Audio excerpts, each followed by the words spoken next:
तो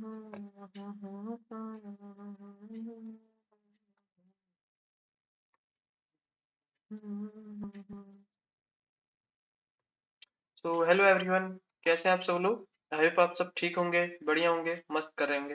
welcome back to our channel unified GS. तो sir, जैसे कि हमारी ज्योग्राफी की सीरीज चल रही थी, और फिर से याद दिला दूं कि हमारा जिसने सीडीएस और इंडिया का फॉर्म भरा है, जो कि 21 अप्रैल को है, तो उसके लिए बहुत हेल्पफुल रहने वाली है। और साथ ही साथ मैं पॉलिटी की भी सीरीज चला रहा हूँ, तो प्लीज आप उसे जरूर देखिए, और अगर अच्छी लगे तो सपोर्ट करिए प्लीज, जो एम लक्ष्मीकांत से हम पढ़ रहे हैं, ठीक है। उसके बाद सर मैं आपको ये भी बताना चाहता हूँ कि सीडीएस और एनडीए जो यूपीएससी कंडक्ट कराती है, उसमें करंट अफेयर्स का बहुत इंपॉर्टेंट रोल होता है कि नहीं। आपको भी मालूम होगा। तो सर, करंट अफेयर्स के लिए मैं सितंबर से लेकर अप टू जैन या फेब तक जितनी भी डिफेंस एक्सरसाइज हुई हैं उसकी वीडियोस लेकर आ रहा हूँ।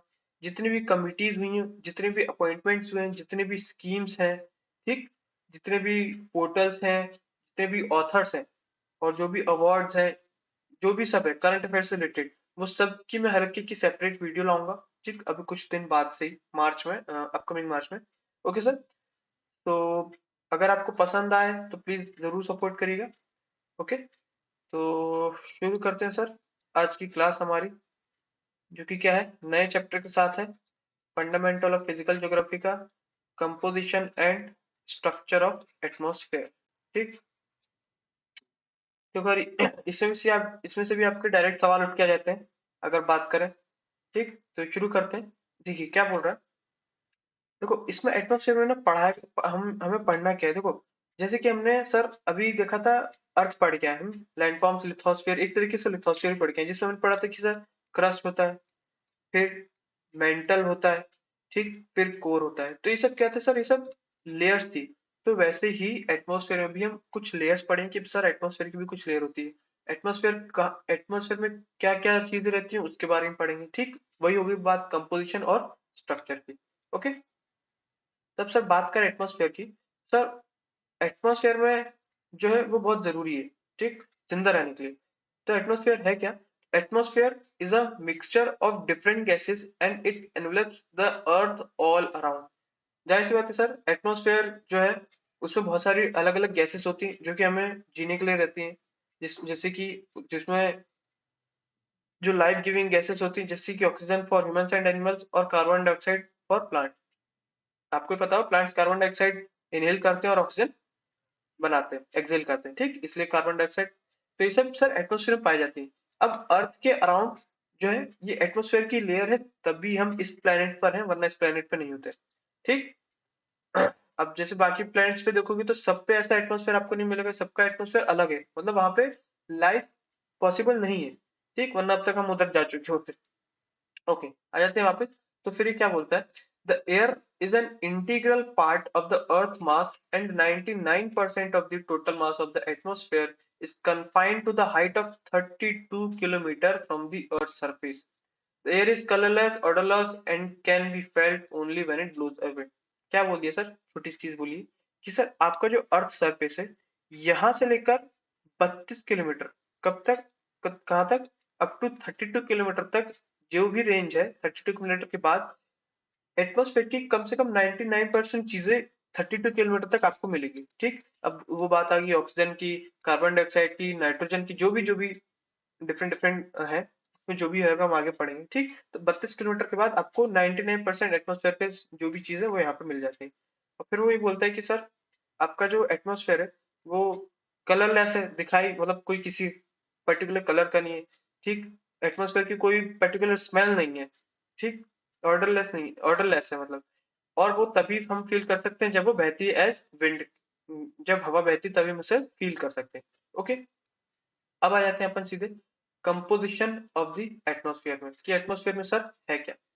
The atmosphere is compose of gases, ठीक है sir, water vapours and dust particle.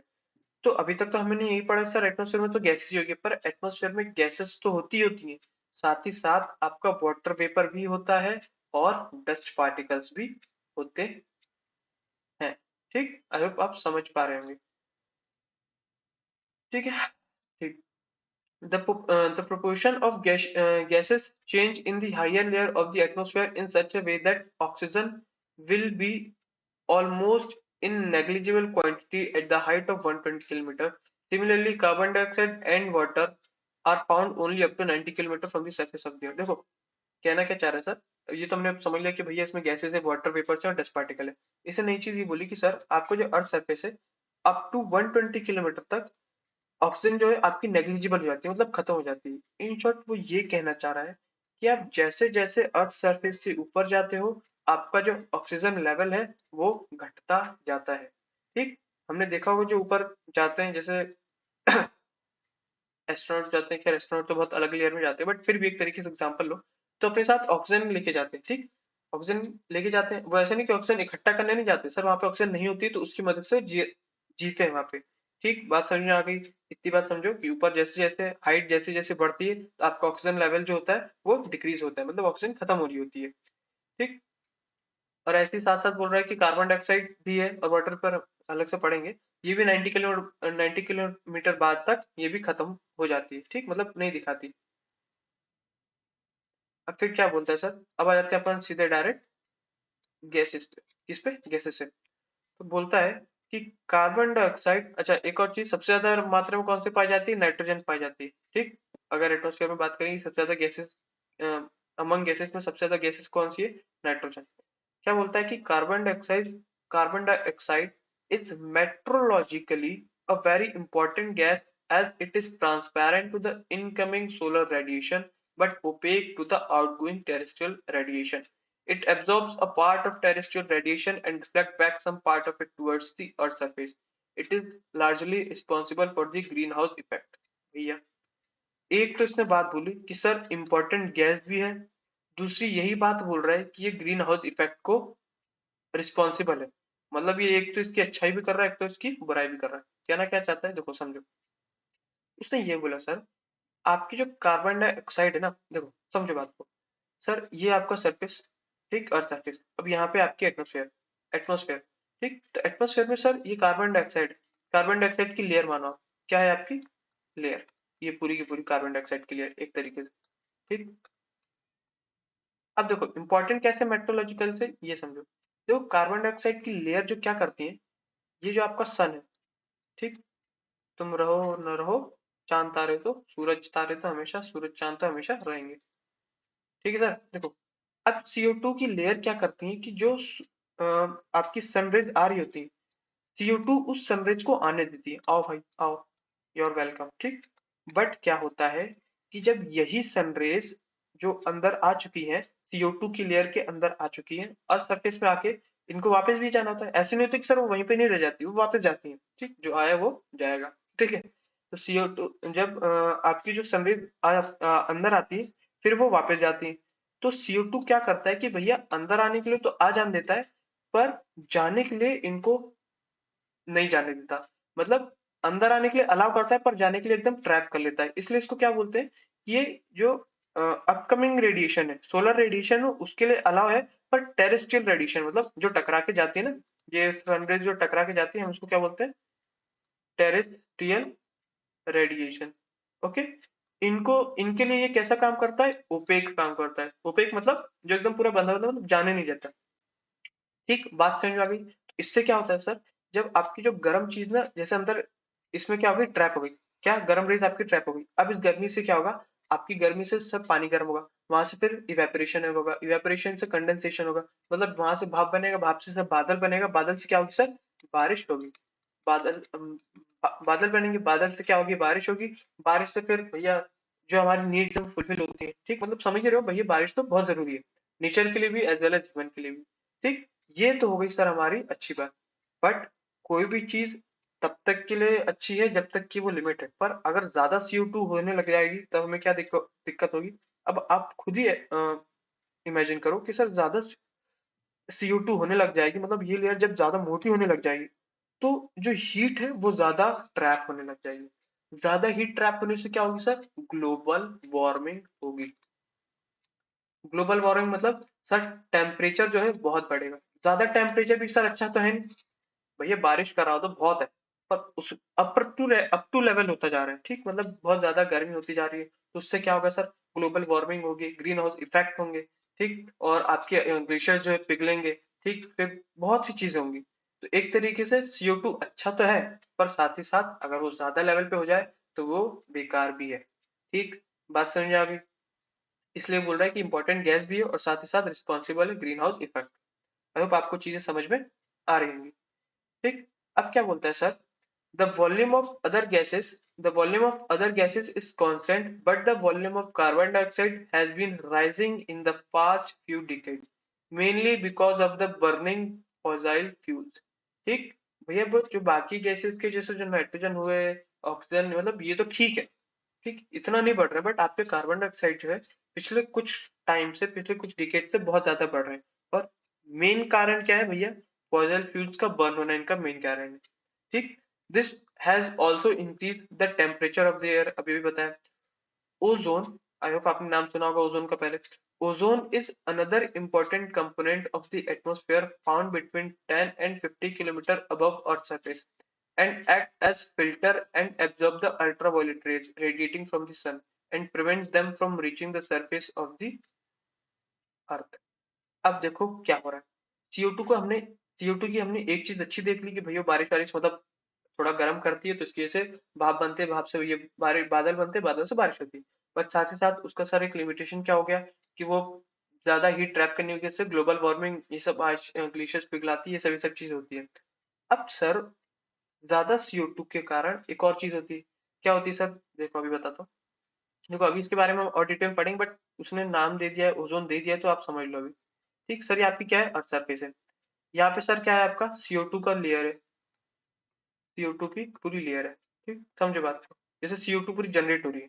ठीक, अब आप एक पढ़े होंगे कि सर स्ट्रेटोस्फेयर में, अभी हम लेयर्स पढ़ेंगे सर, ट्रोपोस्फेयर, स्ट्रेटोस्फेयर और अच्छे से डिटेल पढ़ेंगे, बट आप मैं समझा रहा हूँ सर, स्ट्रेटोस्फेयर में एक ओजोन लेयर होती है, काय की, ये यहाँ पे ओजोन लेयर होती है, ओजोन बोलो थे O3।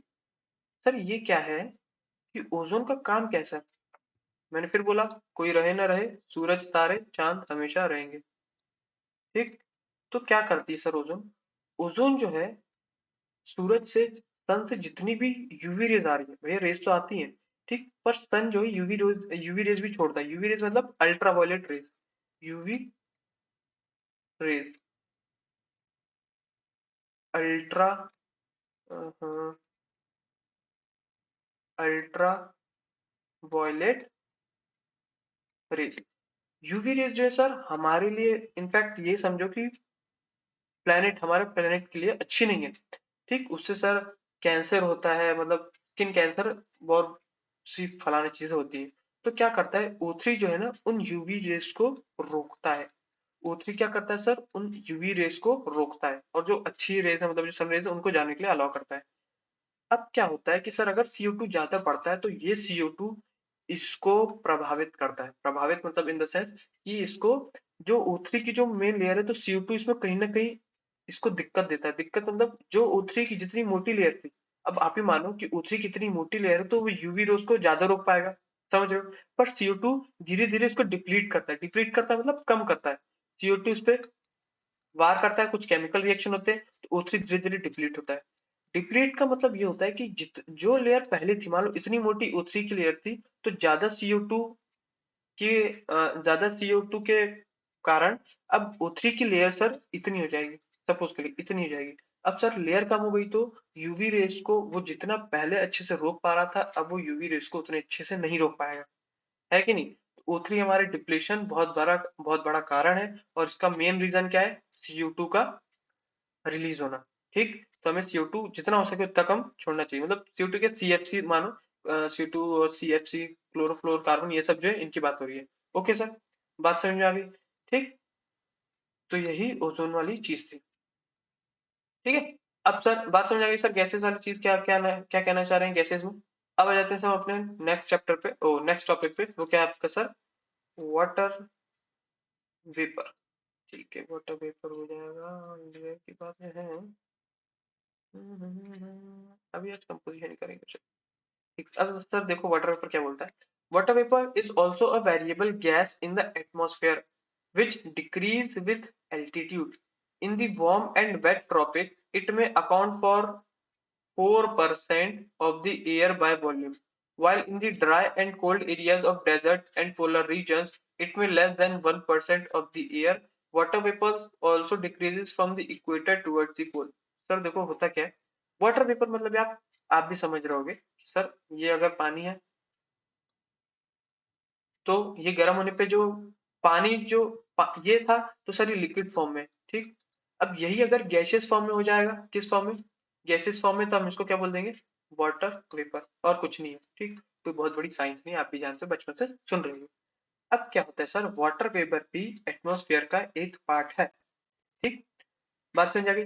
ये सर वाटर वेपर ज्यादा कहाँ पे होगा, जहाँ पे ज्यादा हीट होगी, जहाँ पे ज्यादा गर्मी होगी, बात समझ रहे हो, ये भाप कहाँ बन सकती है, जहाँ पे ज्यादा हीट होगी, ठीक। वो वही चीज बोल रहा है कि अब देखो, इसने एक चीज और बोल दी कि सर एल्टीट्यूड में, मतलब जैसे जैसे आपकी हाइट बढ़ेगी, मतलब आपकी नहीं सर, जैसे जैसे आप हाइट पे जाओगे, ज्यादा हाइट पे जाओगे, आपका जो वाटर वेपर है सर वो क्या होगा, वो डिक्रीज होगा। क्या होगा सर, डिक्रीज होगा।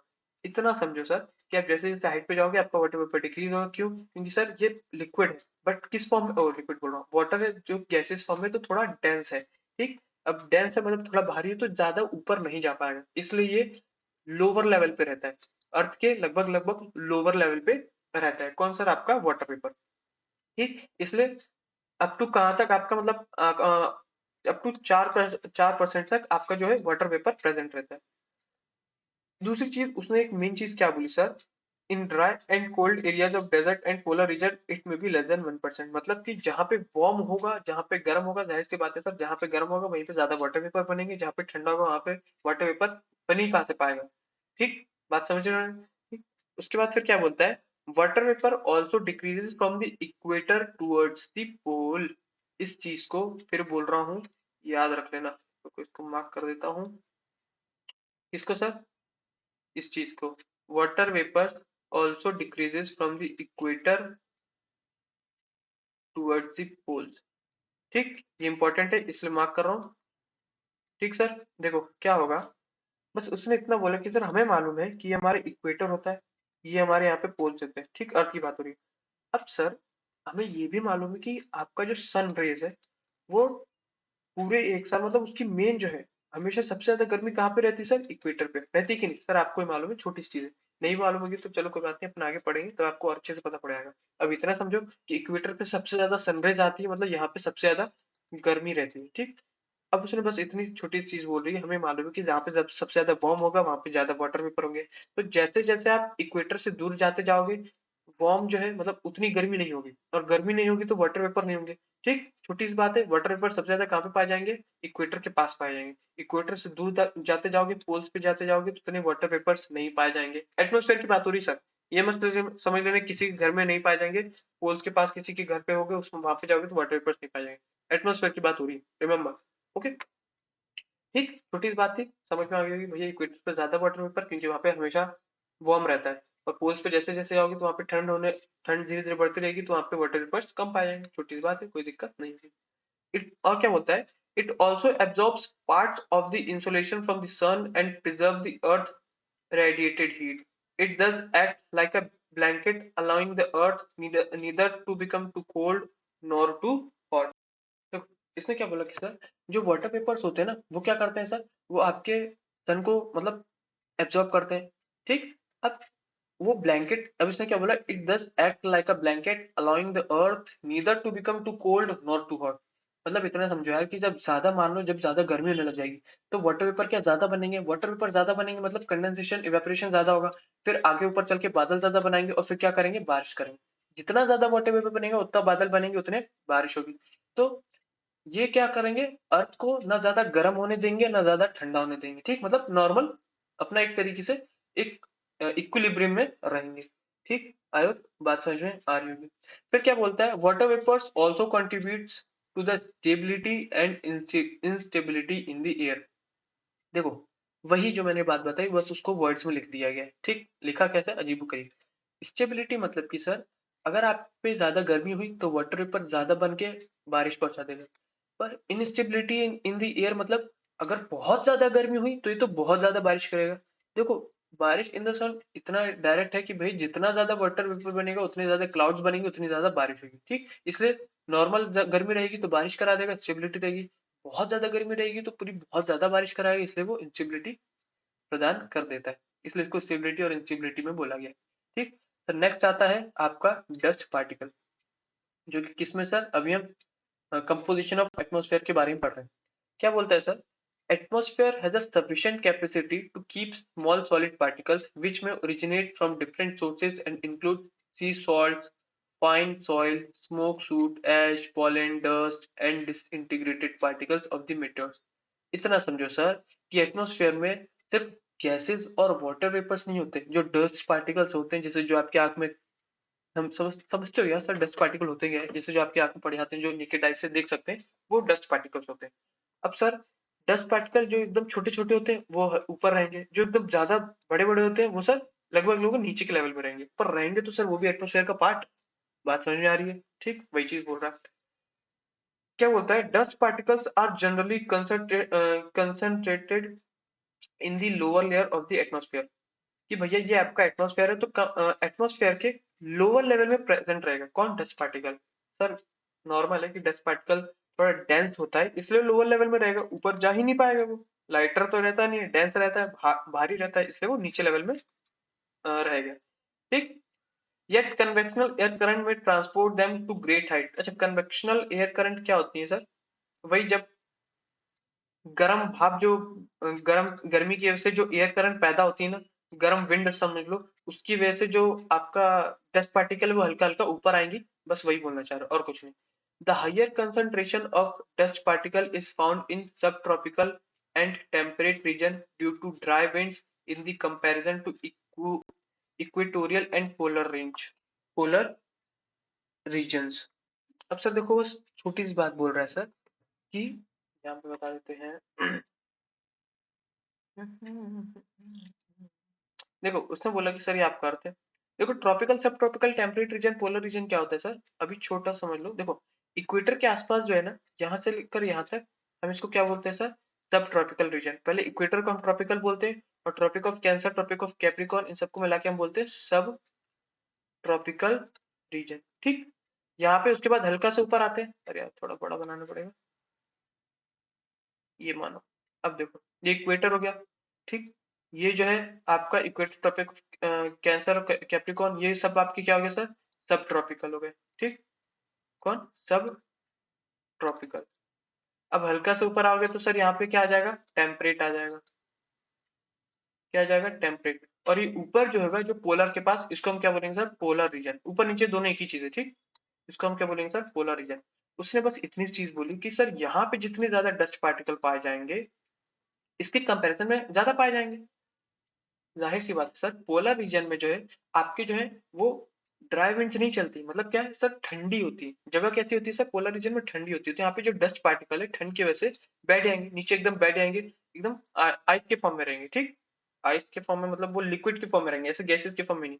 पर जहाँ पे वार्म की जगह होगी, जहाँ पे वार्म होगा, वहां पे डस्ट पार्टिकल सर उड़ते हुए दिखेंगे। ठीक। इतनी सी चीज है कि सर सब ट्रॉपिकल और टेम्परेट में डस्ट पार्टिकल ज्यादा होंगे as compare to polar region. ठीक, क्योंकि यहाँ पे ड्राई विंड्स नहीं चलती है। ठीक, बात समझ आ गई। अगली चीज क्या बोलता है, dust and salt particles act as a hygroscopic nuclei which around which water vapor condenses to produce clouds। Hygroscopic nuclear मतलब ऐसा समझो सर, ये आपका जैसे मान लो वाटर वेपर है, तो डस्ट जो है वो आपके वाटर वेपर पे चिपक जाते हैं। ठीक, जो कि फर्दर कंडेंस होके आपके क्लाउड्स बनाते हैं और फिर वो बारिश करते हैं। इतनी छोटी सी चीज थी सर, डस्ट पार्टिकल और आपके गैसेस और वाटर वेपर। ठीक। तो ये था सर आपका कंपोजिशन। क्या था सर आपका, कंपोजिशन। ठीक। अब सर नेक्स्ट क्लास में हम क्या बात करेंगे, नेक्स्ट क्लास में आपकी जो मेन एटमॉस्फेयर है वो भी यहाँ से शुरू होता है, स्ट्रक्चर ऑफ एटमॉस्फेयर। ये तो सर ऐसी इंट्रोडक्शन था आज की क्लास का, यही समझा। ठीक, मेन एटमॉस्फेयर कहाँ से शुरू होगा, स्ट्रक्चर ऑफ एटमॉस्फेयर से। जहाँ से हम बात करें कि सर कितने होते हैं, एक्सोस्फेयर, थर्मोस्फेयर, मेसोस्फेयर।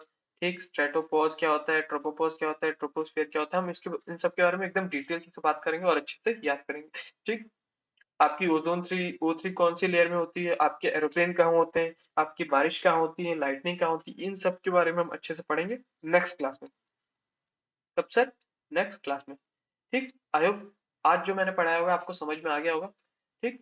तो इसको रिवाइज कर लीजिएगा और तैयारी करते रहिए। अप्रैल आने में ज़्यादा टाइम नहीं है सर, जिनका सीडीएस और एनडीए का है। और जो बाकी मैं सीरीज लाया हूँ, सब प्लीज़ उसे सपोर्ट करिए। अगर आपको अच्छी लग रही है, शेयर करें, लाइक करें, सब्सक्राइब करें। ठीक सर, तो आज की क्लास यहीं ख़त्म करते हैं। तब तक के लिए जय हिंद, जय भारत।